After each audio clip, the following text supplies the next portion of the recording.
Jake was a travel vlogger, always searching for offbeat places with rich history. On one of his trips, he found himself in a small, quiet town nestled deep in the mountains. He booked a stay at an old Victorian-style guest house that had once been a grand estate, but now served as a budget inn for travelers. The place had a certain charm, but something about it felt off. The hallways were dimly lit, the wooden floors creaked under every step, and the air carried a faint, musty scent of old books and damp wood. After checking in, the elderly innkeeper handed him a heavy brass key labeled Room 206. As Jake took the key, he noticed a flicker of hesitation in the man's eyes. But before he could ask, the owner simply said, "Let me know if you need anything." That night, after editing some footage, Jake lay in bed scrolling through his phone when he heard it, a whisper. At first, he brushed it off, assuming it was just the wind whistling through the old windows. But then he heard it again, closer, clearer, right next to him. It sent a chill down his spine. He sat up, his eyes scanning the dimly lit room. His phone screen cast a faint glow, but everything else was eerily still. The whispering stopped, but just as he was about to lie back down, something in the mirror caught his attention. A shadow. It wasn't his. Frozen in place, Jake watched as the dark figure seemed to move, shifting slowly across the reflection. His heart pounded against his ribs. He reached for the bedside lamp and flicked it on. The second the light filled the room, the shadow disappeared. For a moment, he sat there, breathless. Then, without thinking, he grabbed his phone and ran straight to the reception. The night clerk, a young guy in his early 20s, looked up in surprise as Jake hurried in, his face pale and drenched in sweat. I need a different room now.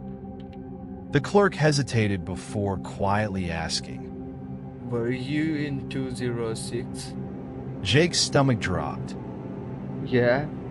Why? The guy sighed, looking over his shoulder as if making sure no one else was around. Then, in a hushed voice, he said, Sorry sir, that room, it's not supposed to be rented out, but we are overbooked and my boss told me not to say anything. Jake's throat tightened. What the hell is happening there? The clerk hesitated before finally admitting, Actually sir, a man took his own life in that room years ago. Ever since then people hear whispers, they see things and wake up to find shadows standing right next to them. Jake didn't say another word. He grabbed his stuff, booked a different hotel, and got the hell out of there.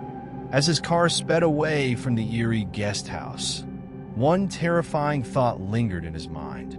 Wait, what if I hadn't turned on the light?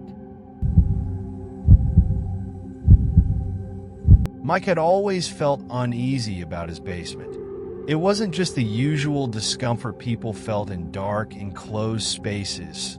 This was different.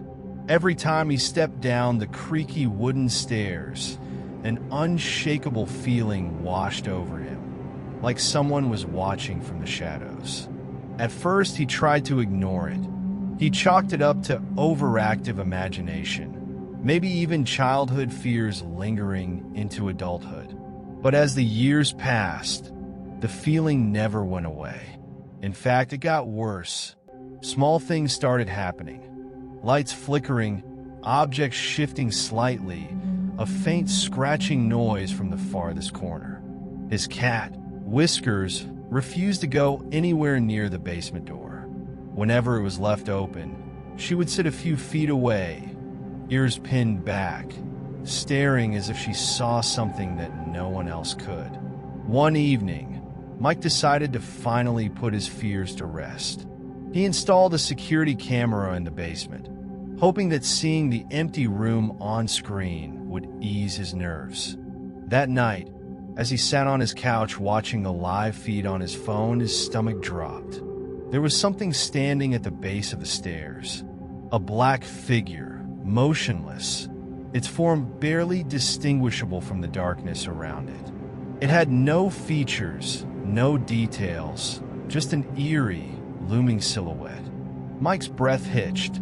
His rational mind told him it was a glitch, maybe a trick of the poor lighting.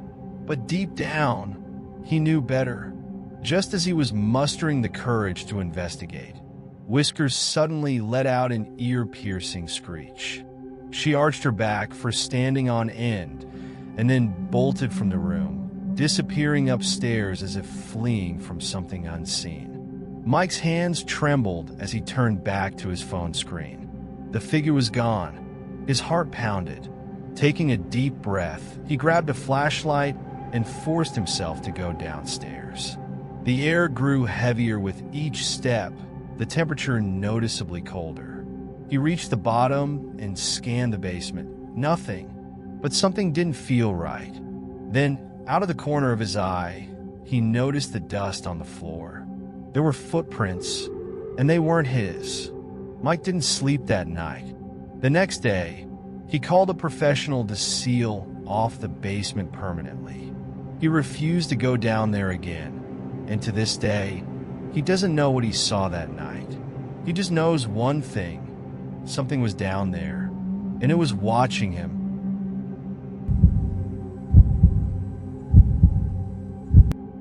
Emily had always loved her cozy little apartment.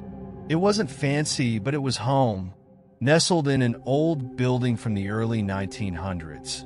It had a certain charm. High ceilings, antique wooden floors, and a large, vintage mirror hanging in the bathroom. She had found the mirror when she moved in, and though it looked old, something about it felt off.